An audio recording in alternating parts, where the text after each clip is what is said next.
wellnesscouch.com, streaming wellness into your lives. Welcome to Nourishing the Mother, featuring your hosts Bridget Wood and Julie Tenner. Hello and welcome to Nourishing the Mother. I'm Bridget Wood. And I'm Julie Tenner. And today we are talking about why am I sick? Now what we mean by that is starting to question why you are sick at this point in time in that area of your body, what messages it has for you, what to uncover, what are the questions. But at the same time, right, Bridget, if you're on the wellness journey, what does sickness also mean? Sometimes I think if you're on the wellness journey or if you really value health, it can also feel like you fail. Because, you know, if you've got a high value on health and health kind of is the epitome of your success, right? Then being sick is like, well, hang on, like, what am I not doing right? Where have I failed? And to add to that, if you, see everything as energy and see sickness as a feedback to let you know that you're not on track, then you can also go, okay, well, what's this trying to reveal to me? And end up, analysing it and all that kind of stuff. So I thought this is a really good podcast to explore. And I'd also love to explore, I suppose, Julie's experience, practicing as a naturopath, and I suppose your own evolving view of sickness or health and disease, right? Because I think traditionally, even in natural medicine, there's still a reductionist aspect to it. But that's my main problem with it. Yeah.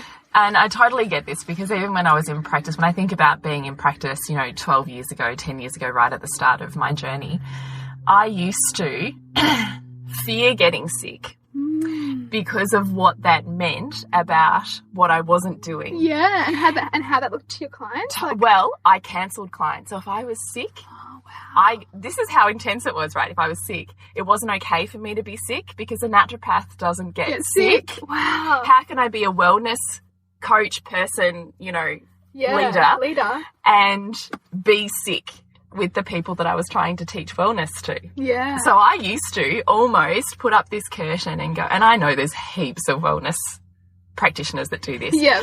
You're sick, so you cancel patients and then you just hibernate next time you see them. Yeah. Yeah. And so it always was, if I'm sick, where have I not been looking after myself? So where am I lacking vitamins, minerals in my diet? What's been happening? Have I been partying too much, being on the coffee too much, not sleeping enough? It was always, what am I not doing? Enough of. What am I not doing right? Yeah. But what I actually now look at sickness with is I actually love it. And I love it for a couple of reasons. I love it, one, from a physical perspective, because you cannot have wellness unless you have sickness. Yes. Because sickness, in essence, on a purely physical level, creates almost like a trial run for your body. It keeps it like a car having a, tune up. It keeps your immune system and your body in tune and in check with how to handle disease and bugs and whatever.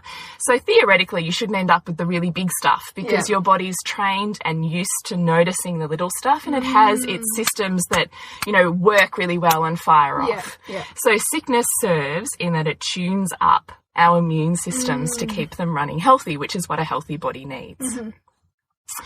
I also love sickness because I feel like it is always the thing that comes in, particularly to a woman's life, that puts the brakes on and says, stop a minute, slow down, Nellie, let's see what's going on here. Most often it's because you need so desperately some personal time, some reflective time, some inward time, or a reason not to be doing what you're doing now that isn't you making that conscious choice. Yeah. It's your subconscious doing it. So you are doing it, but you're not aware that you're doing it. But you don't have to this is the thing with it, right? You don't have to own the responsibility of saying, I just need to stop, or I need a break, or I don't want to do this, whatever, X, Y, Z. So you create I can't do it because I'm sick. Yeah. Or if I'm sick, it's okay to rest. Yeah. But if I'm in inverted commas well, it's not okay for me to rest. So I love sickness for that, because I just feel like when you can ask yourself, or someone, have a coach ask you these questions when you're sick, it is like hitting the nail on the head. And the realizations that come out of sickness, I think, are profound.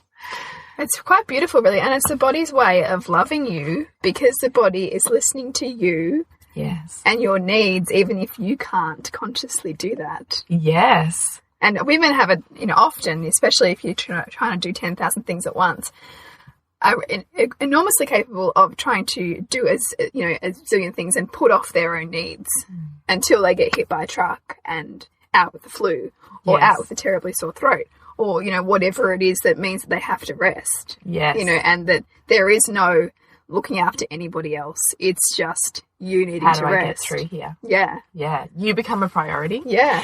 And it's amazing what you prioritize in your life. So you won't necessarily prioritize the green smoothies or the organic food or the supplements or the whatever it is that you want to be able to do but don't prioritize in your life. But if you're sick, you will. So it's also, right, one of the questions would be, one is, why am I sick? And we'll go into that on an emotional level. What is it revealing to me? But two is, what am I getting out of being sick right now? Yeah, what are the benefits I'm getting? That I wasn't previously getting yesterday. What am I doing now that I wasn't doing yesterday? Yeah, what am I saying is okay because I'm sick that I wouldn't have allowed myself to do or have before? Yes. Or how are those around me responding to me on an emotional or physical level that when I'm well, they don't respond to me right? So this one I find really interesting because these are the women who say to you, no, I'm a doer, I'm on my own, da-da-da-da. So in birth, I don't worry about that. I'm just going to be walking around. Everyone can just leave me alone. I just need to do my thing. And then you can't get them off the bed because they actually love the attention the sickness brings them. Now, I'm not saying that that's a bad thing. No. But it's a wounding, right? It's what is the emotion that is okay for you to be sick because of the amount of love or acceptance or vulnerability or attention that you receive that you can't, in your inverted commas well state, ask for or receive. That when you're sick or you have a diagnosis or you're so sick that the doctor needs to see you, or that you need to take drugs or that you had to rush to hospital overnight emergency for, that creates everyone, your tribe around you, to have a reaction that you desperately, deeply need, but one, don't ask for or receive when you're well. Yes. And this is a really interesting one to go back and, as you're saying this, I'm going back and looking at my own childhood. It's interesting to look at your own childhood and the relationship that being sick gave you with your parents. Yes. And also with your own children, how you change your tune to your children when they get sick. Yes. Because we all, as we're talking about here, we don't always realise the benefits that we get from being sick and why we might subconsciously create illness to get connection. Children are brilliant at this. They are. So children will create illness and colds and flus and things like that to get connection. So a way to for them to not need that as much is to give them an enormous amount of connection and love when they're well, and really love up on them then. It's kind of a side note. And kids get sick for a whole host of reasons. But I think back to my own childhood and how much my mum just used to stop everything whenever I was sick and just nurture me so much. And it was beautiful. And I probably got sick because I felt I really needed that. And that was the only way that I knew how to get that presentness from her, because she was busy working. And, I think we want to come at this from a point of view of saying, while mainstream thinking says that disease and sickness is bad or wrong, it's actually just as relevant and right as being well is. It totally is. It's just part of the spectrum, and that it absolutely serves us in our connection, in our growth, in our journey. It serves us physically as much as it serves us emotionally. Yeah. And at the same time heals our inner child stuff. Totally. Right? So that whole concept of I receive more attention from a child perspective when I was well, right? You might be the third child who for the most part was swept along with your siblings and, life is hugely busy. But when you were sick, as you were saying, the world stops and it revolves around you. And I mean, sometimes, as an adult, that patterns you. And even, because I know sometimes, Jules, with your kids, if they get sick and, you have to be home and you're retreating, you get benefits from your kids being sick. And I love that too. Oh my God, I love that. I have the perfect story for that. Okay, let's go into the story. So I've only done one post, but more is coming. So the last week of the school holidays, my eldest daughter got sick, and then the week after my youngest daughter got sick, and then my husband got sick. So I was surrounded by these really sick people with whatever virus this was. In the process of that, of being stuck in the house and having my hate on for it, I received massive amount of inspiration and motivation to change that shit up, and I started renovating my home. And I was stuck in the house. And in fact, my youngest, who, as you probably know from other podcasts, is full on, was so sick with so feverish that she basically just was like crushed out or like asleep all day. Instead of needing to be attached to your hip, she was like, so whatever room I was in, she basically just slept on that bed. Yeah. And I like painted 4 rooms, rearranged furniture, and completely shifted the vibe of my house. And at the end of all of that week, which was also, can I say, like 4 nights of sleepless hideousness, but at the end of that week, the gratitude, I could almost kiss the ground, because I now have this house that I just adore being in, that by being sick, she gave me or gifted me the space and the freedom to create, which had she been well, I would, 1, not have had the motivation or the inspiration to do, and 2, no way she would have left me alone to do that. No. How could you possibly paint a house with a toddler? Yeah. Unless it, So, thank you, Lola, for being so deathly sick. Yes. Because that totally served me. Yeah. And I wonder on one level, didn't I bring that in? Well, yeah, and I remember having this conversation with somebody once because my son, touch wood, really, although, sickness serves right, he's been quite a well child, and one day he was just a little bit off, and I was kind of looking for it out because I didn't feel like going to work. And so we had a sick day because he was sick and he wasn't well, but he probably could have gone, right? How much do we do that? Yeah. Sickness serves. Yeah, it does. So let's talk about the why. So if we're looking at the benefits and what are you getting now that you weren't previously getting, when you figure out what that is in a list format, the flip to flipping sickness on its head is to then start to expand those things that really is your soul trying to get you to recognise that you need to be an equal, balanced, soul on the journey and trajectory that you're heading on. You need to awaken and expand these things that you're now getting from a negative perspective with sickness that you weren't previously yesterday. So when you figure out what that list is, then it's working on the day-to-day vulnerabilities of how to expand, ask for and receive and things. And it's, I think you touched on this, it's understanding the common thread. Like, some people might be particularly prone to tonsillitis or particularly prone to certain conditions. And that's not a mistake there. Like, that particular condition is a feedback to show you an area of your life that you're not opening up in or, a negative charge that you have around a certain thing. Like we've talked about this before, frequent sore throats, tonsillitis, not speaking your truth, not speaking your voice. Your voice is hindered. Your communication is hindered. So it's about asking yourself some questions around, what am I not being truthful about to myself or to others? What am I shutting down? What part of myself am I not communicating? And you can look at every ailment and find some kind of underlying emotion that's part of that. And if you're a bit stuck on, say, intuitively asking that area of your body what the message is it has for you, so that would be the first step, right, is connecting in with where you're feeling that sickness or that pain or that dis-ease, and asking what the message is that it comes with, or why are you here, what are you teaching me? If you're finding that leap is too great, there are books and resources you can use.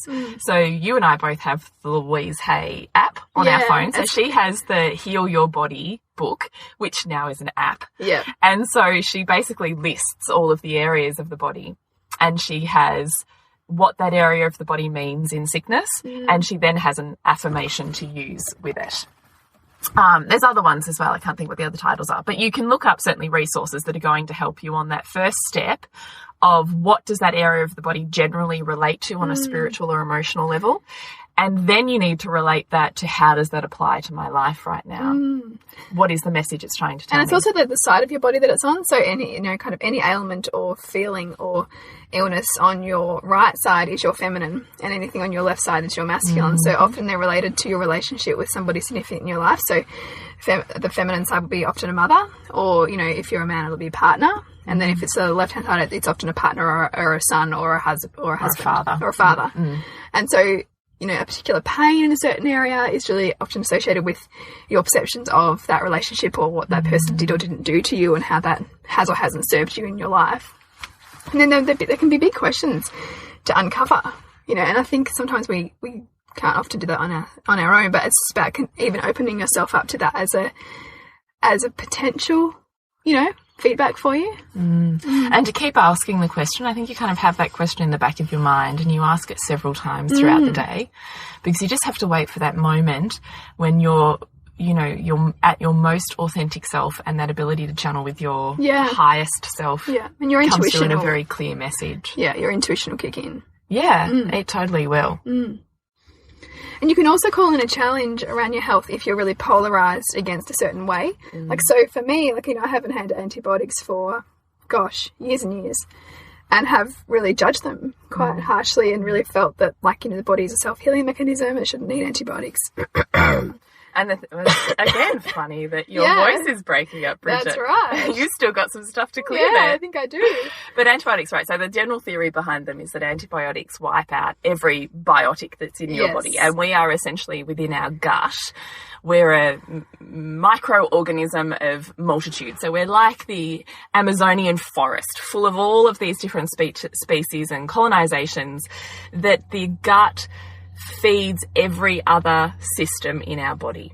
So there's a lot of wellness practitioners that work specifically on the gut, because the theory is everything comes back to the gut, that the gut is so responsible, gut health is so responsible for how you digest, what you digest, the vitamins, the minerals you take out of it. The basic building blocks of life are created in the gut. So if your gut is not well, how can any other aspect of your body be well, is kind of the theory behind it. And there's a lot of talk about, you know, this gut-brain connection. So often if you've got an imbalance of bacteria in your gut, sometimes that can lead to mental health issues. However, what I haven't seen yet is what about with what you're thinking is impacting your gut. 100%. Because there's no, like, people are saying cause they're going effect. one way, not the other. They're not going the other way. Yeah. But I would say that they both have a relationship. Yes, how does it kill off the biology? Yeah. I'm just saying what the basic wellness theory of the gut is. Yeah. And why we, in inverted commas, want to avoid antibiotics. So the idea is antibiotics don't just kill the bug that's the problem, they kill every single bug in your system.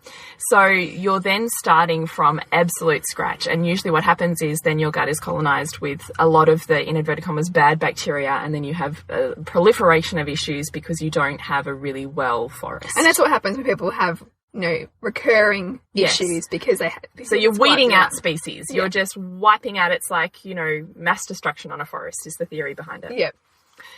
So that's why we want to avoid them. And then look, there's a whole lot of, you know, tests and studies around other health ramifications based on the use of antibiotics as well. But we're not, you know, going to sit with that right now. Yeah. So the point is, in the wellness industry, antibiotics are nearly the Antichrist. Yeah. Yeah, I like that. Yeah. So you don't want to go there. No, it's like, you know, if you're in the wellness industry, your gut health is like the epitome of wellness. So to be faced with an illness that requires antibiotics is a massive head shift. Yeah. Right? Yeah. And often what you're saying is when you're so polarized that wellness has to look like this and be this, and there's this strict set of rules and guidelines. There's a dogma around it. Yes. That you're so polarized that you've lost perspective and gratitude for the opposite. Yeah. What happens, Bridget? You attract in a need to have those, like I just have. So I've just been on a course of antibiotics for a UTI, which I haven't had a UTI, I don't think, ever, which is interesting. And looking up Louise Hay's app for what a UTI is, it says the probable cause is that you're pissed off, usually the opposite sex or a lover, and that you're blaming others. It's a big one. Oh, ouch. And so, right, UTI is also really common in women, older women, and Alzheimer's patients, which is classic because Alzheimer's is often, and Alzheimer's and dementia are often a lot of repressed anger, you know, and that isn't expressed. And so, yeah, I've had to embrace the antibiotics because there's a risk in pregnancy, you know, it's just a really good idea to take them. Was that a big head shift for you? It was, yeah, and I resisted it the first round. So I got a second test just to check for sure that I had that bacteria that I needed to clear, because it was asymptomatic, so I didn't have any symptoms. Yeah. It just came up on a blood test. Which in itself is interesting. Yeah. Because you have it, but you don't really. Yeah. It's just enough. Yeah. Just enough to need the antibiotics. Yeah. So I really had to shift my thinking around it because it's a bigger picture thing, right? You know, like we can't look at things in isolation, and it serves the bigger picture for me to take antibiotics. And yes, they may impact the baby, taking antibiotics, but so would not, and so would the emotions that might come up around the fear of what might happen if I didn't take them, Yep, I do. So for me, it was, okay, I'm going to take these, and I took them with gratitude. Like, I took each one and really visualized the healing that they were going to give me, as opposed to resenting them. And at the same time, of course, I was taking probiotics, heaps of fermented veg, cutting down my sugar intake, doing all the things that you should do to help balance out your gut. And so, yeah, we'll see what happens. But that's another classic case of surrendering and seeing what life's trying to teach you. And there was learnings in me for that, and because I've never, even given my son Panadol or antibiotics or anything like that. Fortunately, at this point, he hasn't needed them, but this serves me in my approach to him as well, should he need those things, because I was able to learn how they've been able to serve me. I've often said this to clients that, it's great to be on this wellness journey and doing as much as you possibly can on that journey to be as well as is speaking to your soul without a dogma, because, I have a big issue with the dogma about what that's actually hiding and tucking away without being spoken and openly looked at on an emotional or spiritual level or mental. But when you're in that position where you have a child who's, I don't know, your two-year-old toddler, and they're so sick and their tonsils are so full of pus that no one in the house is sleeping, and it's miserable and they're crying all the time, and your headspace is not in a good place. What is healthier? Is it healthier to keep pushing yourself to do all of the things, the vitamin C, the herbs, the rest time, the, time consoling and holding, the cooking, the preparation, the food, the burnout? Or is it just as healthy to accept the gratitude of modern medicine and do the healing afterwards? Yes. And I think that can be applied to so many things, because as you're saying that, I'm thinking, well, what about the whole breast is best thing, the whole breastfeeding thing? Because the same thing could be argued. Like, you and I are both really pro breastfeeding, and we've been fortunate that we've been able to do that. But, sometimes giving that up is the best thing that could possible for that woman, that child, and that family. And the dogma does not serve. All the dogma does in supposedly supporting mother and baby, this whole approach can actually really, really, really hurt them, And so I think it's just learning to bring that critical eye to any kind of dogma. And the thing is, right, it doesn't matter which one you choose. Neither one is better or worse than the other. No. It's actually getting to the point of seeing that all of your options are equal. And for you right now, it's what serves you best for you to come out with the most wholehearted version of health. The one that has you feeling empowered and trusted and mentally capable and secure in those choices. Because and I have been there, right, as a mum, if you are killing yourself at the expense of health, killing, in the sense of burning out, just to strive for this one set of rules on what wellness is supposed to be, you're creating just as much disease. Absolutely. As if you were doing the opposite. And I think we touched on this, in our What is Healthy podcast, weeks and weeks back, and often when you get so polarized about that wellness journey, you're just subordinating to some kind of new authority that you've put in your mind as the person who's right, who the person who's to be followed. And often that's just replacing somebody else. Previously, if you were, had a doctor who you always listened to and always did what the doctor said, and then you realised that wasn't serving you, so you threw that out, and now you've chosen a new messiah, And I mean, those things are great, but it's also, both of them are really trying to get you into balance. And it's the process that happens in between, right? So there's no right or wrong choice. You can't judge either choice, because both choices have equal amount of disease and health. So it comes down to what is the process and the soul growth and the awareness or shifts that happen within you on the path to making that choice. That is where the healing is. And that is the point of those choices being put in front of you. That is the purpose of illness, is what is the process that has you growing. It's actually not the thing that you do at the end. it's the evolution of how you get to the thing at the end that's important. Do you know what I mean? Yeah, totally. Yeah. So this is the point of sickness, right? So, Bridget, really, who cares whether you've chosen antibiotics and maybe you fucked your flora or maybe you haven't because you've got a different belief system. Maybe you can just heal it or your body isn't affected because of the way that you've dealt with it or the belief systems you have. And I mean, if we talk about, like, you know, we touch a bit on this idea of, you know, our cells always, like, our cells are regenerating constantly. You know, our body is a vibration of our soul, and which is made up of our values, emotions, beliefs, all of those kinds of things, which can heal or hinder us, really, like, in terms of the way that we're viewing health or disease. And so it's almost, if you're changing the conversation with yourself and choosing to see the antibiotics as healing, then they will heal you. Yes. You know, as opposed to seeing them as poisoning you. Yes. Isn't that the thing? Because it's what your mind believes is so incredibly powerful. So these things are healing, man. It's kind of like vaccinations, Bridget. It is. It sure is, and that's another one, right? So if you see, I know, that's why I put it there, because I know you're processing it. Yeah, I really am processing it. Because I mean, if you see a chiropractor and you're really into that philosophy, then vaccination's like the devil, generally. It is. But it really serves as well, you know, and they work. You know, we can't argue that they don't work. They do work, and yeah, I have some issues with some of the ones that are on the schedule, because I don't think that the efficacy is proven.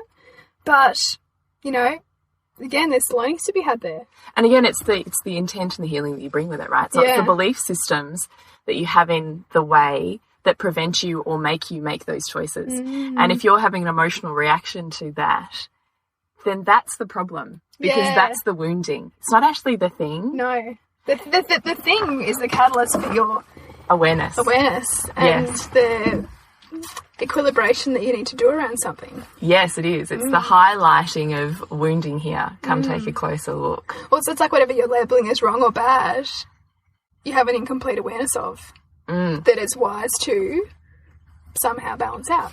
Yes. Just like anything you think is right or perfect or the best way also shows you have an incomplete awareness. And we all do this. Like, we're doing this constantly every second of the day. We're pretty much never not doing this, because that's how we live. That's how we filter our world. That's how we decide what we're going to do in this world. But the more that you process on that path, the greater and faster your soul growth is. Yeah. And I think the more, inverted commas, healthy your life becomes because of the wholeness that it brings. I think you're also going to access wisdom a lot quicker, because you're able to see the other side and make decisions knowing both sides, but being comfortable with the decision you're making in the way that you're choosing. And I think it really shifts dynamics with your community and the people around you, because all of a sudden there's not that sense of judgment or that sense of trigger buttons with those people, because everything is perfect or equal, right? There is no right or wrong. I have what I do for me because it serves me best, and I understand my reasons for that.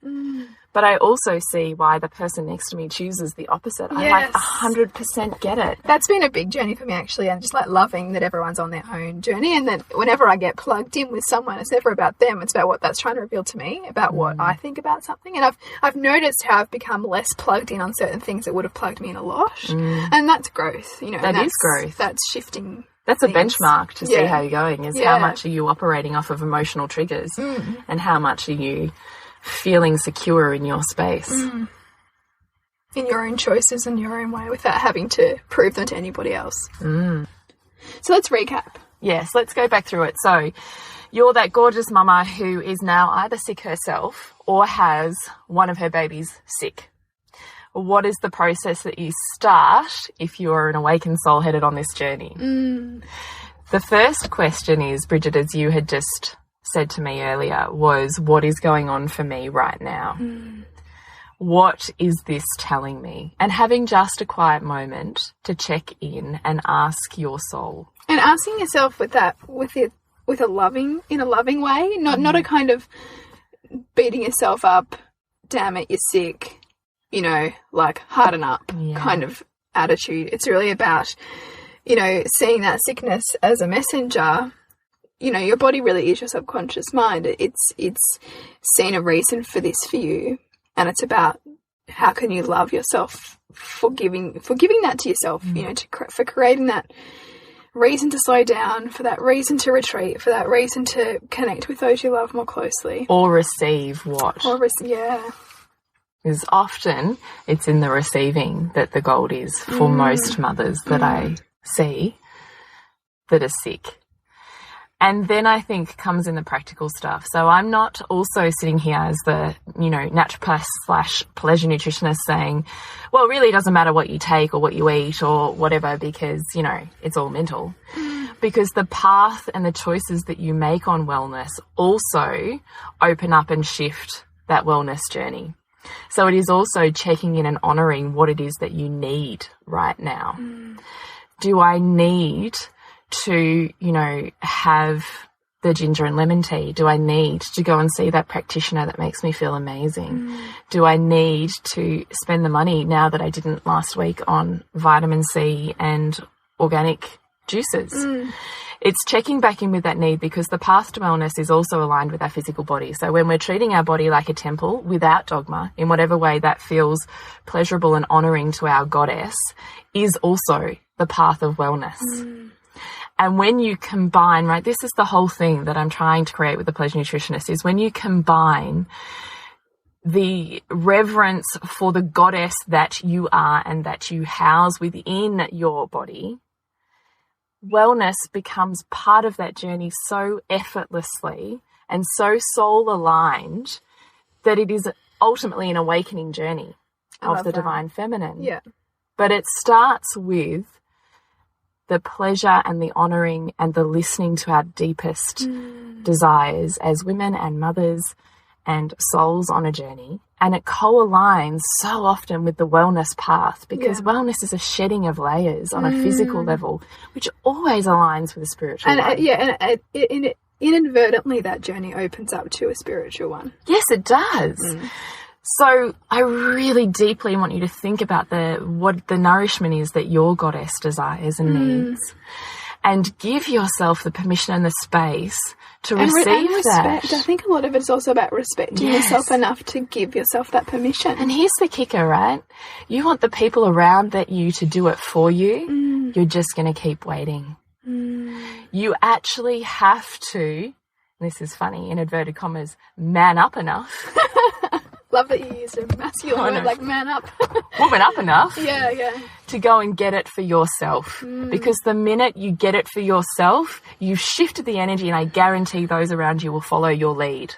But you have to be the goddess of creation in what you need. Yeah. Because no one else is going to give you something that you're not willing to give yourself. 100%. So goddesses, what can you give yourself this week, or in this illness, or in this phase of sickness, and what are the benefits that you can receive and the growth that you can go on in this process? And we would love for you to share that journey with us if you feel called, or just to speak about the revelations that you've received in embracing your, in inverted commas, sickness, which is really your wellness and your path to wholeness. Yes.